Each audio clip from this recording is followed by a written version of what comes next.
American Fork, Utah for 2.5 weeks this past summer. Tens of thousands of people helped look for a missing man named Paul Swenson. The 30-year-old from American Fork was a husband and new father with many friends. After 17 days of exhaustive searching by police and volunteers, Paul's body was found in South Salt Lake on August 13. Questions have lingered about exactly how and when Paul died, and if there were any missed opportunities to have saved him. In a search for answers, Fox 13 News obtained 50 pages of police reports from the American Fork Police Department. Paul's wife Ashley spoke with police many times.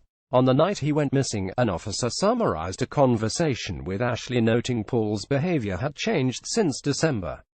Paul's brother Sam also expressed concerns that Paul is mentally unstable for one reason or another, according to the police report. Friends said Paul used marijuana occasionally and had also used mushrooms. In a recent interview, Ashley Swenson told Fox 13 News, "He wasn't really diagnosed with anything, but I know the day that he went missing something was definitely off." Paul went missing on July 27. According to the police report, he told friends multiple times that at 2:22 p.m. on July 27 he would die. On that day, Paul expressed concerns about his health. But 2:22 p.m. came and went. He had an appointment to meet with a therapist later that afternoon. "I thought, it was a great thing he was going to go talk to him and hopefully, whatever he was going through he would talk about it," Ashley Swenson told Fox 13 News. Paul never showed up to the appointment. The missing persons report shows Paul's phone was last used at 6:45 p.m. in the area of 4700 South and 900 East in Murray. At 1:45 p.m., BMW locator services indicated Paul's car was in the area of 4300 South and 4600 West in West Valley City.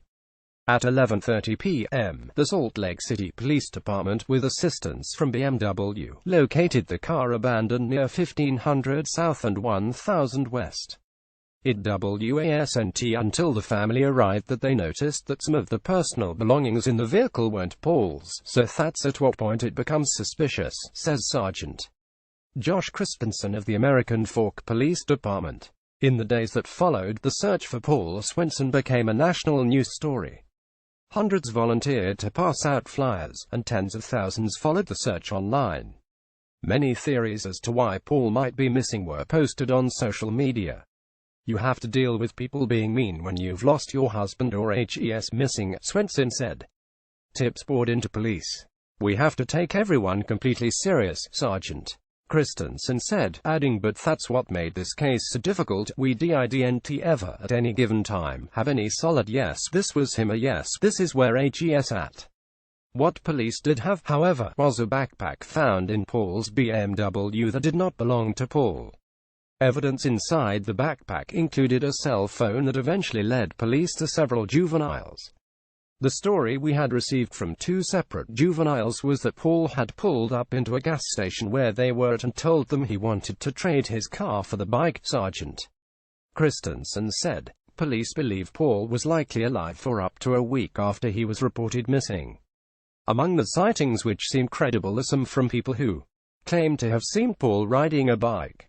10 days after the last tip police believe was true, Paul was found dead, face down in the waters of Mill Creek near 235 West and 2950 South in South Salt Lake City. Ashley Swenson said she and her family now believe Paul died the same day he went missing.